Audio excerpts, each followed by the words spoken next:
Hi, Zachary. Hi, Lynnette. How are you? I am feeling good. How are you? I'm doing well, thank you, and I'm very much enjoying your pink.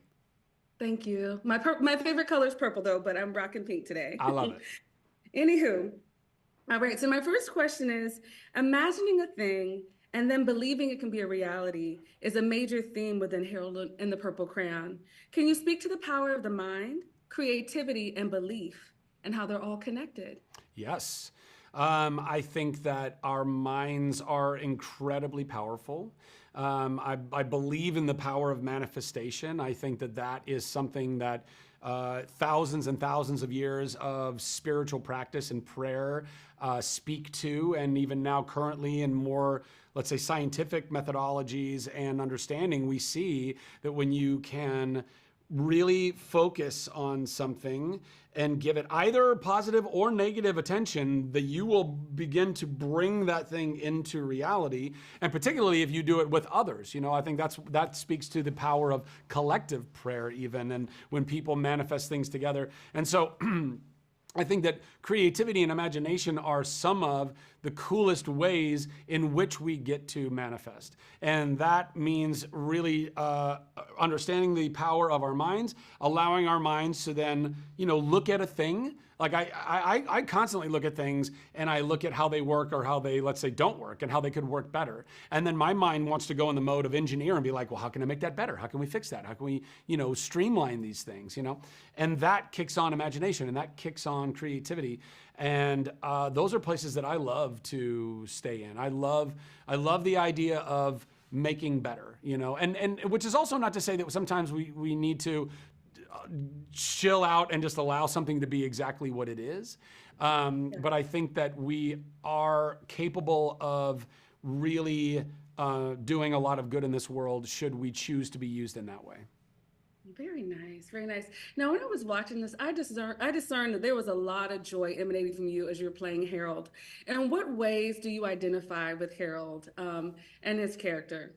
Well, I've definitely tried to foster and hold on to the little kid in me my whole life. I've been very lucky and blessed that that's been made easier as an actor because I get to constantly be creative and use my imagination.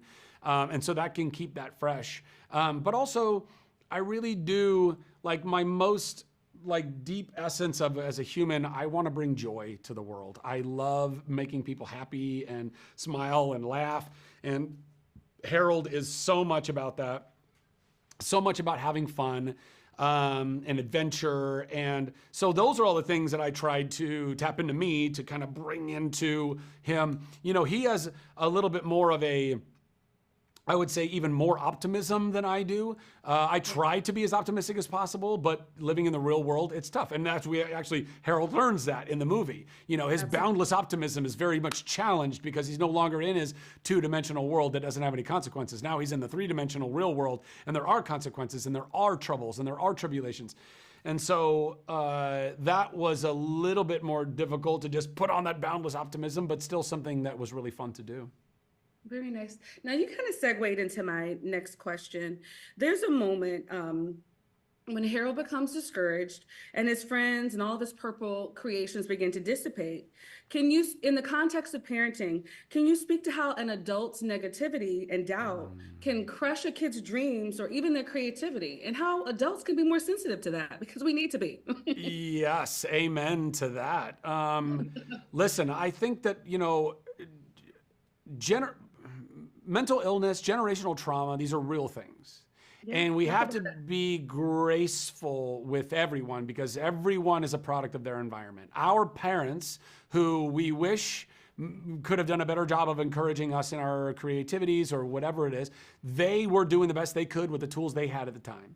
But that doesn't mean that there's not a better way to do it moving forward for all of us, right? And I do absolutely believe that there's a way to parent where you are keeping your child grounded enough in reality, where you are making sure they're not just flying off the handle and going and doing things with no repercussions. Because obviously children need to understand that there is a repercussion, a consequence to every action, right? Sometimes those repercussions or consequences or ramifications aren't so bad. Sometimes the consequence can be good. You did a good thing and a good thing comes from that. But if you go and do something that is not such a good thing, there could be not such good things that come from that. And we need to learn those lessons. But it should never, ever, I think, come with stifling a child's or another adult's ability to be able to think outside of the box and to allow for exploratory, imaginative, creative thought. I think one of the worst things that's going on in the world is that there are so many, we face a lot of problems right now. And part of the reason why we're still facing these problems is because so many people look at the problem and they go, well, there's no way to fix it. And I go, what? That is blasphemy.